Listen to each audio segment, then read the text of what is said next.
두 번째요.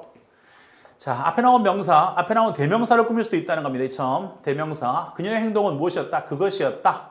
자, 어떤 숙녀의, 레이디의 그것이었다. 이때 대신 뭡니까? 앞에 나온 행동, 대신나 those가 나오면 앞에 나온 행동을 가리키는 거죠. 숙녀의 행동은 아니었습니다. 그녀의 행동이. 됐죠? 그녀가 하는 행동이 숙녀의 그것은 아니었다. 행동은 아니었다. 앞에 나온 명사를 하나 더 받을 때 뭘 씁니까? 이렇게 that을 씁니다. 똑같은 것일 때는 뭘 쓴다고 배웠고요. 대명사 원래 is을 씁니다. 그렇죠? 같은 종류일 때는 뭘 쓰고요? one을 쓰고요. 하지만 뒤에서 꾸며주게 되면 이것이 뭐가 돼서 꾸며주니까 the one이 되고 the one이 돼서 이것이 한 단어로 뭐가 됩니까? 지금처럼 that이죠. 복수일 때는 those가 되는 것이고요. 이렇게 확인해 볼 수가 있을 겁니다. 자, 올해는 어떤 한 해였습니까? 나왔죠. has been one. 나왔죠.습니까? 어떤 한 해였습니까? 그것이었다. Great economic unrest란 말이겠죠. 올해는 바로 어떤 한 해였습니까? 경제적으로 굉장히 불안한 한 해였습니다. 그런 뜻이죠. 이럴 때 one을 쓸 수도 있고 that을 쓸 수도 있겠죠. 그런 한 해였습니다. 뒤에서 꾸며주니까 that을 쓰는 것도 그런 한 해였습니다. 그냥 one을 쓸 수도 있고요. 아니면 that을 써서 굉장히 경제적으로 불안한 그런 한 해였습니다. 이렇게 쓸 수가 있을 겁니다. 당신은 아십니까? 그렇죠? 파티에서 어떤 사람, 아는 사람 있어요? 할 때. 그렇죠? 그 파티에서 어떤 아는 사람이 있으십니까? 이렇게 표현해 주는 겁니다. 이렇게 볼 수도 있고 그 파티에 아는 사람 혹은 Did you know anybody? Did you know anybody? 아는 사람이 있었습니까? At the party, 그 파티에서. 그래서 그 파티에서 아는 사람이 있습니까? 해서 동사를 꾸밀 수도 물론 있을 겁니다. 이처럼 전치사 플러스 명사가 목적어로 꾸밀 때는 과연 그 목적어를 꾸미는지 동사를 꾸미는지 여러분이 능력껏 해석해 보시기 바랍니다. 따로 정해진 건 없습니다. 그렇죠? 연관성이 있어서 동사와 연관성이 있으면 동사 수식어가 되는 거고요. 명사와 연관성이 있으면 그건 명사 수식어가 되는 것을 여러분이 아실 수가 있을 겁니다. 자, something in this copier, 뭔가가 in this copier, 이 복사기 안에 있는 무언가가 isn't working, 작동하지가 않습니다. 잘 작동이 안 돼요. 고장났나 봐요. isn't working, 잘 움직이지가 않습니다. 작동하지 않습니다. 그런 뜻이 되는 거죠. something을 보여줍니다. 이 복사기에 있는 뭔가가 이렇게 해서 대명사가 나오게 되면 일반적으로 이렇게 뒤에서 꾸미는 걸 볼 수가 있을 겁니다. Zebra is something like, 뭐와 같은 것입니까? 나오죠. 자, zebra는 얼룩말이라는 것은 어떤 것입니다. 뭐와 같은 것? Something like, 이거와 같은 것이다. A horse 같은 거다. 어떤 horse입니까? 나왔죠? 어때? 줄을 가진 어떤 말과 같은 것. 얼룩말이라는 것은 그 안에 줄이 여러 개 있는 그런 말과 같은 것입니다. 그런 어떤 것입니다. Something like that. 이렇게 쓰는 거죠. 우리가 표현할 수가 있습니다. 전치사 플러스 명사가 이처럼 앞에 나온 명사를 꾸미는 것들 여러분 자연스럽게 여러분 해석하실 수 있으면 되겠습니다. 네, 처음에는 전치사 플러스 명사가 나오게 되면 덕지덕지 something like a horse with stripes 이런 식으로 나오거나 우리가 아시다시피 어때 이렇게 하나가 나오는 게 아니라 전치사 플러스 명사가 이렇게 여러 개 붙어서 나왔을 때는 실질적으로 좀 당황할 수가 있는데요. 그런 것들을 여러분 묶어서 처음에는 자꾸 묶는 연습하시기 바랍니다. 묶어주고 끊어주고 이런 연습들을 꼭 하시기 바랍니다. 처음부터 술술술 연결해서 해석하는 경우는 없거든요. 그래서 묶어주고 끊어주고 해석하는 연습들을 반드시 하시다 보면 이 묶이고 끊어졌던 것들이 붙어가면서 점점 해석이 빨라지는 거니까 잊지 마시기 바랍니다. 오케이. 명문독해 한번 가봅시다. 우리 교재 명문독해. 자, 시간이 좀 남아서 저랑 같이 명문독해 페이지 47쪽인데 앞에 건 쉬우니까요. 좀 까다로운 것들 몇 가지만 살펴봄으로써 전치사 플러스 명사를 좀 익혀보도록 하겠습니다. 8번부터 한번 가보도록 하겠습니다. 자, 1, 2, 3, 4, 5, 6, 7 쭉 해보시고 안 하시면 안 되고요. 명문독해는 다 뒤에 보시면 알겠지만 유명한 사람들이 했던 이야기들이니까 잘 보시고요. Try not to. 노력해라. 자, not to. try to는 뭐 하려고 노력해라. not to니까 하지 않으려고 노력해라. become. 되지 않으려고 노력해라. 어떤 사람입니까? of success란 말, 전치사 플러스 명사, 뭐뭐의 성공의 사람이다. 성공한 사람이 되려고 하지 마시고요. 노력하지 마시고, 나레이 법비 보이네요? 지난번에도 설명이 드렸지만, 나레이 법비가 나오면 뒤에 있는 벗에 세모를 치시고, 이것이 뭐가 된다? topic이 된다. 라고 설명드렸지 않습니까? 이게 topic이 됩니다. 나레이 법비는 지난번에 썼지, 대강이라고 공부해서 나중에 공부하겠지만, 대강, 아주 대놓고 강조하는 구문이라서, 벗 뒤에 있는 말이 그래 뭐가 됩니까? 주제가 됩니다. 좋다. 세모갑니다. Try not to become a man of success. 성공의 사람, 성공한 사람이 되려고 하지 말고 but a man of value. 가치 있는 사람이 되려고 하십시오. 가치의 사람, 전치사 플러스 명사가 나오는 겁니다. 여러분 인생에 있어서 성공한 사람보다는 가치 있는 사람이 되려고 노력하세요.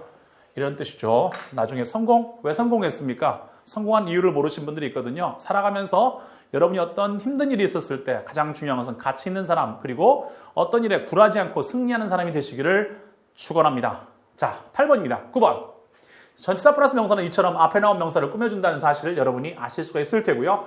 여기서는 벗이 나왔으니까 나레이 법비 나왔으니까 뒤에 있는 말이 그래 뭐가 됩니까? 주제가 되어서 우리는 인생을 살아가면서 어떤 사람이 되어야 된다? 가치 있는 사람이 되어야 된다. 이렇게 파악해 볼 수가 있을 겁니다. 이제 하나씩 지난번에 배우셨던 것들을 중심으로 해서 저랑 같이 배우셨던 거 기억하시지 않습니까? 그렇죠? 예, 주어나 목적으로 쓰이는 것들 그리고 보어로 쓰이는 것들을 배우셨고요. 이제는 전치사 플러스 명사부터 시작해서 수식어들이 공부되어지기 시작합니다. 자, 9번 갑니다.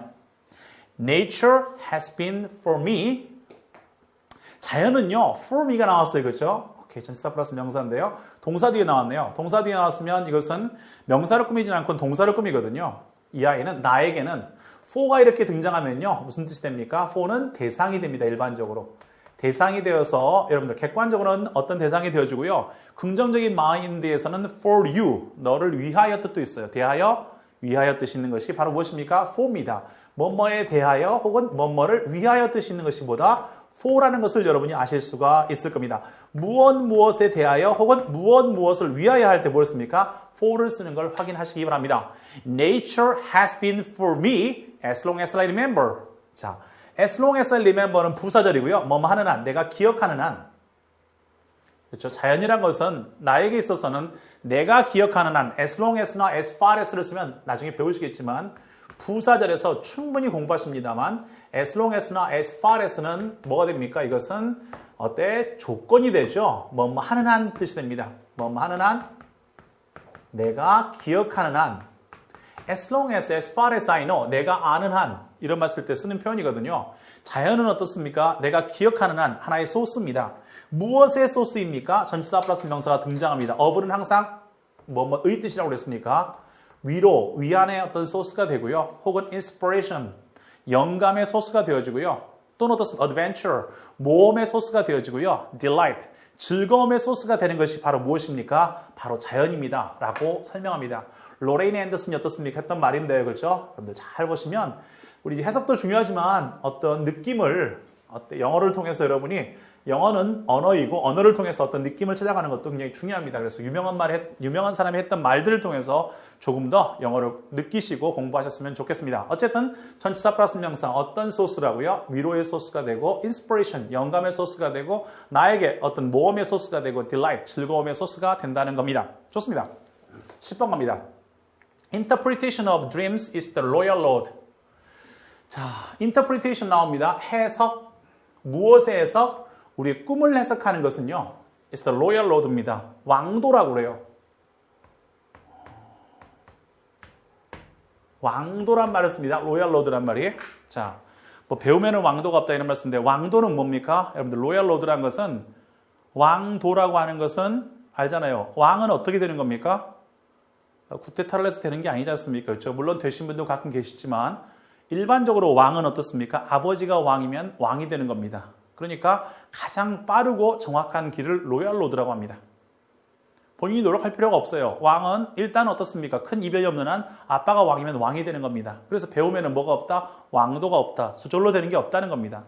여기서는 로얄 로드니까 꿈을 해석하는 것이 바로 무엇입니까? 그렇죠? 가장 쉽고 빠른 정확한 길이라는 거죠. 무엇에 있어서? 지식에 있어서. 어떤 지식에 있어서? 전치사 플러스 명사, 지식으로 가는, 어떤 지식으로 가는 길입니까? of unconscious activity입니다. 지식, 아는 것이지 않습니까? knowledge 하면 지식, 아는 것입니다. 무엇을 아는 어떻습니까? 첩경, 길이 됩니까? 지름길이 됩니까? unconscious activity입니다. 무의식적인 행동을 어떻습니까? 아는 데 있어서 하나의 좋은 지름길이 된다. 무엇에? 우리 마음속에 무의식적으로 행동하는 것이 어떻습니까? 그걸 아는 가장 중요한 지름길, 가장 빠르고 정확한 길이 되는 것이 바로 무엇입니까? 꿈을 해석하는 것이다 라고 이야기했습니다. 당연히 지금은 프로이드라는 어떻습니까? 심리학자가 했던 말입니다. 꿈을 해석함으로써 우리는 저절로 알 수 있다. 가장 빠르게 알 수 있다. 정확히 알 수 있다. 어떤 것을 알 수 있다? 무의식적인 행동이 어떻습니까? 그 이유, 우리 마음속에 그것에 대해서 우리는 정확히 알 수가 있다는 겁니다. 지금 knowledge는 지식의 뜻이고요. 우리가 지식이라고 할 때 우리가 지식을 해석할 때 어떻게 해석합니까? 아는 것으로 해석할 수가 있잖아요. 그렇죠? 출석할 때 어떻습니까? 그렇죠? 뭐 하는 거다? 그렇죠? 출석, 결석 이런 거 있지 않습니까? 그렇죠? 출석, 뭐 결석 그러지 말고 출석은 무슨 뜻? 참석하는 것, 결석은 어떻습니까? 참석하지 못한 것. 이렇게 우리말로 풀어서 해석할 때가 좋을 때가 있어요. During your absence, 당신의 어떤 결석 동안, 당신이 없는 동안에, 그렇죠? 있는 것, 출석은 있는 것. 왔으니까 있는 거지 않습니까? 그렇죠? absence는 없는 것, 결석은 없는 것. 이렇게 우리말로 해석할 때가 knowledge는 아는 것. 이렇게 지식의 결성은 없는 것이었습니다. 단순히 없는 동안에 이렇게. 이런 말로 어떻습니까? 풀어서 쓸 때가 좋을 때가 꽤 있다는 겁니다. 지금도 마찬가지 지식의 첩경이다. 그 말은 지식의 첩경이라는 것은 아는 것의 어떤 가장 중요한 지름길이다. 무엇을 아는 것입니까? 무의식적인 행동을 아는 거죠. 우리 마음속에. 이것을 아는 데 있어서 가장 중요한 지름길이 바로 무엇입니까? 여러분이 꾸는 꿈을 해석하다 보면 우리는 그 사람의 무의식적인 행동의 어떤 원인, 그것에 대한 재반 지식들을 파악할 수가 있다는 사실입니다. 오케이, 11번 갑니다.